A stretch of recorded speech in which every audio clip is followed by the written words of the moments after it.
안녕하세요. 나교장 안상현입니다. 지난 토요일 날 한국 애니어그램 협회에서 주최한 축의 온라인 컨퍼런스에서 이규민 부회장님의 강연이 있었습니다. 거기에 이제 산드라 마이트리의 그런 애니어그램의 영적인 지혜 이 책의 내용이 강연 내용 중에 중요하게 다루어진 게 있는데요. 이 부분을 따로 한번 정리를 좀 해봤습니다. 이전 영상에서 보면 신성한 사고에서 바라보면 우리 이 정서적으로는 미덕을 느끼게 되죠. 그런데 우리가 이 신성한 사고의 관점을 잃게 됩니다. 그러니까 본질로부터 멀어지면서 이제 구멍이 생기죠. 허한 게 생기죠. 이제 그 부분을 채우기 위해서 이제 노력을 하게 되는데 신성한 사고 대신에 그 자리에 이제 정신적인 습관인 고착이 생기게 되고 그 고착의 관점으로 세상을 보게 되면 항상 이제 부족한 부분만 보게 되니까 이 미덕 대신에 정서적으로는 격정의 상태가 됩니다. 신성한 사고 측면에서 바라봤을 때 느껴지는 마음인 미덕, 이것을 객관적 애니어그램이라고 표현하고요. 신성한 사고 대신 이제 고착이 자리 잡게 되면 이 고착으로 세상을 보게 되면 이 마음 상태는 격정의 상태가 됩니다. 이것을 성격의 애니어그램 이렇게 표현하는 겁니다. 자, 객관적 애니어그램 상태에서는 팔류형 같은 경우 신성한 사고는 신성한 진리죠. 신성한 진리의 차원에서 세상을 보게 되면 이 마음 상태가 순수한 상태가 되는 거예요. 신성한 진리로 바라보게 되면. 왜냐하면 그 모든 것들이 어떤 우주의 원리, 신의 원리에 입각해서 잘 돌아가고 있거든요. 그러니까 너와 나를 나눌 필요가 없는 거죠. 이렇게 모두가 하나로 연결된 그런 상태에 되기 때문에 생명 어떤 그 자체에 대한 관점이니까 순수해지죠. 너와 나의 편을 가를 필요 없는 이원성이 사라진 그런 단일성을 체험하는 그런 상태가 되죠. 근데 안타깝지만 우리는 어렸을 때 이 타고난 이 신성한 사고 대신에 이제 고착이 형성이 되고 그 고착으로 인해서 격정이 생기는데 팔류형은 복수하는 자라고 하죠. 애니어그램의 지혜의 책에 보면 팔류형을 복수하는 자라고 표현합니다. 그런 상태로 세상을 바라보니 이 마음은 항상 그 욕망으로 가득한 거예요. 통제해야 되는, 자신이 원하는 것은 해야만 하는, 자신의 본능에 따라서 말과 행동을 해야만 하는 그런 욕망에 취하게 되는 거죠. 이것이 바로 성격의 애니어그램이 되는 것인데 우리는 어디를 지향하냐? 여기 신성한 진리의 차원으로 세상을 보고 이 격정 대신 미덕인 순수한 상태를 회복하고자 하는 것이 애니어그램의 성숙의 4단계, 바로 자기 변형, 자기 실현 단계인 거죠. 자, 구유형 입장에서는 어떨까요? 구유형은 신성한 사랑의 입장에서 보면 이 가슴에서는 행동이 절로 나오죠. 어, 엄마의 마음을 생각해 보세요. 엄마가 아이를 태어났는데 힘들다고 안 하겠습니까? 행동하게 돼 있죠. 사랑하는 사람을 위해서는 행동이 적극적으로 나오게 돼 있는 겁니다. 하지만 본질로부터 멀어지니까 어떻게 돼요? 이제 신성한 사랑 대신에 나태가 자리를 하게 되죠. 나태라는 고착이 생기니까 이제 이 마음도 게으름 상태를 쫓게 되는 거죠. 이것이 이제 성격의 애니어그램이 돼서 구유형은 이제 나태한 자아가 되는 겁니다. 인류형은 어떨까요? 인류형은 신성한 완전에서 보면 마음이 편안해요. 화날 일이 없어요. 사실 뭐 세입 클로버면 어떻고 내입 클로버면 어떻습니까? 그것 자체가 다 아름다운 건데요, 뭐. 그런데 이제 신성한 완전의 사고 대신 이 분개가 자리 잡게 되면 항상 이제 판단하게 되고 비난과 지적과 이런 것들이 이제 올라오게 되죠. 답답한 거죠, 뭔가 뜻대로 안 되니까. 그러면 이 마음은 어때요? 화가 나는 거죠. 분노. 음. 분개의 입장에서 바라보니 이 분노가 이제 절절 끓는 겁니다. 자, 이 유형 입장에서 객관적 애니어그램은 자, 신성한 의지예요. 이 자연은 이렇게 이 신의 의지대로 잘 돌아가고 있는 겁니다. 굳이 내가 애써서 사랑을 얻으려고 할 필요도 없어요. 내 자체가 이미 사랑으로 가득한 존재이기 때문에 겸손해질 수밖에 없죠. 내가 나서서 뭘 할 필요가 없는 거예요. 그걸 얻고자 뭘 할 필요가 없어요. 그냥 주어진 대로 그냥 하면 됩니다. 자신의 의지대로 할 필요가 없죠.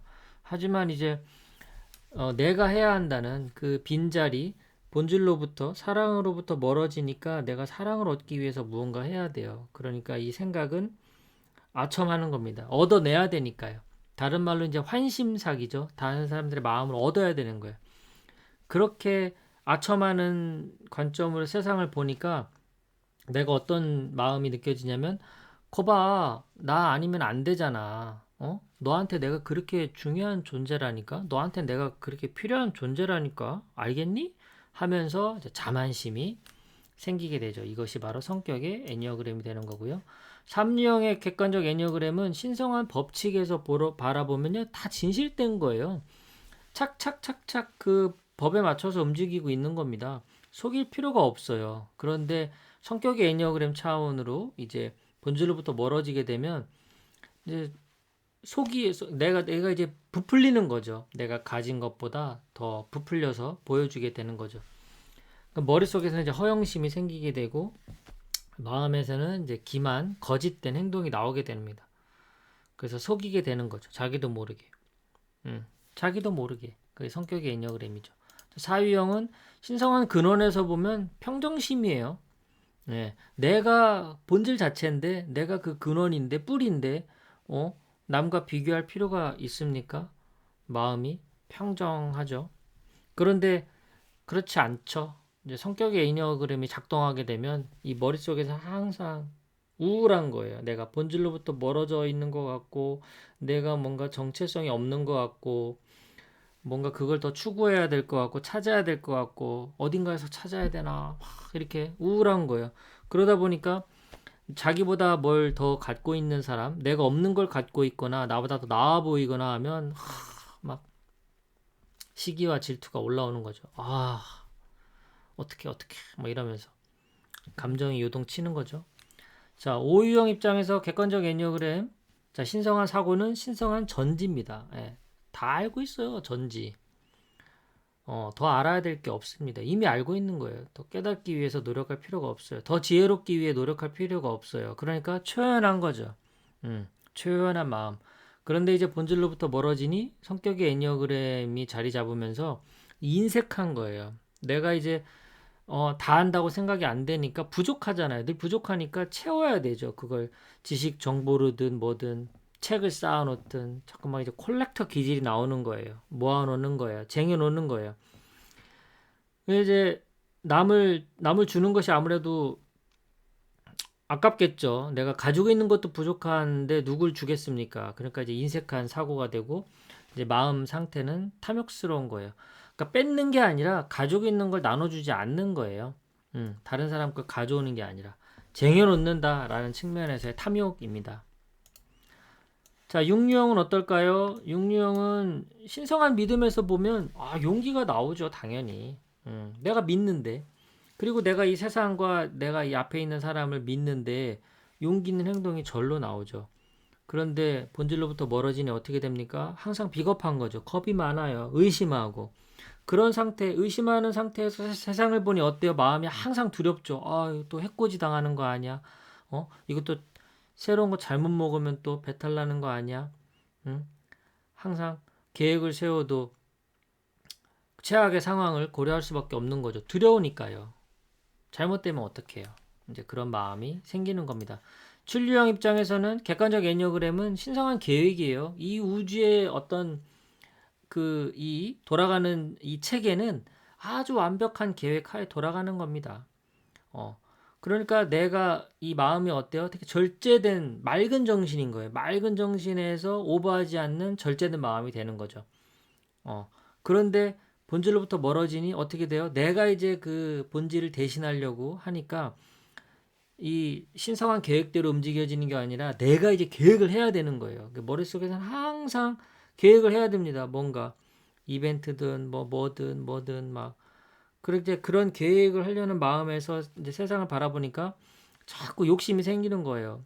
더 호기심도 막 생기고 더 새로운 것도 맛봐야 될 것 같고 어떤 새로운 것도 더 경험해 봐야 될 것 같고 막 머릿속에서는 막 계속해서 상상이 일어나고 그런 탐닉 상태가 되는 것이 바로 성격의 애니어그램입니다.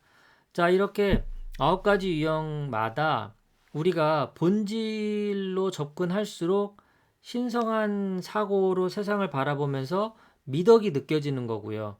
그런데 우리가 본질로 멀어지고 우리 자아랑 또 우리 마음과 또는 우리 그 성격과 동일시할수록 본질로부터 멀어지게 되고 우리는 성격의 애니어그램에 갇히게 되는 겁니다. 감옥 상태가 되는 거죠. 그 감옥에 갇혀 있다라는 걸 우리가 깨달아야 그래야 이 감옥으로부터 나오기 위한 어떤 행동들이 나타나는 거죠. 그래서 앞에 있는 영상에서 제가 성숙의 4단계를 말씀드렸습니다. 그러니까 처음에 나를 이제 자기 관찰을 통해서 내 어떤 생각과 느낌과 행동이 어떻게 돌아가고 있는지를 내가 스스로 관찰하면 이제 자기 유형에 대해서 발견하게 되죠. 자기 관찰을 통해 자기 발견을 하게 됩니다. 그러면 내가 뭐 예를 들어 5번 유형이구나. 그래서 내가 항상 그 인색한 자아 상태였구나. 내 마음에서는 그래서 항상 뭘 쟁여놓고 모으려고 하는 탐욕의 마음을 가졌었던 거구나. 이제 이걸 알게 되죠. 그러면 이제 이 근본적인 이런 고착의 원인과 격정의 원인을 이제 공부를 하면서 인식이 되게 되죠. 그리고 인식이 되게 되면 우리가 잘못됐다라는 것을 깨닫게 되죠. 그러면 어떻게 돼요? 이제 변형을 일으킬 수 있는 준비가 되는 겁니다. 적극적인 자신의 수용이 일어나면 자기를 이해하게 되면 이제 변형의 단계로 넘어서서 여기에 이제 얽매이지 않는 거죠. 인색함이나 탐욕스러운 자신에 대해서 발견하게 되니까 이제 그렇지 않은 행동들이 나오게 되는 용기를 발현하게 되는 겁니다.